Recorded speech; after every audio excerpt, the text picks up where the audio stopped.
കക്കാട്ടു ശ്രീലകം തന്നിൽ വാഴും വിഘ്നേശ്വര കാത്തരുളിടേണം. വിഘ്നങ്ങളൊക്കെ ഒഴിച്ചിടേണേ, മച്ചിത്തെ വന്നു വിളങ്ങിടേണം. മലരും അവിലും കദളിപ്പഴം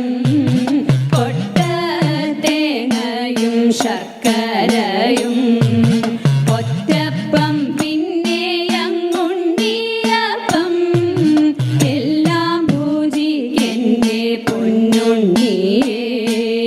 ഭക്തർ തൻ വിഘ്നമൊഴിച്ചിടുന്ന പാർവതി നന്ദന വാഴ്ക വാഴ്ക. സേവിപ്പോർക്കാനന്ദം നൽകിടുന്ന പരമേശ്വര പുത്ര വാഴ്ക വാഴ്ക. പരമേശ്വര പുത്ര വാഴ്ക വാഴ്ക. ബ്രഹ്മ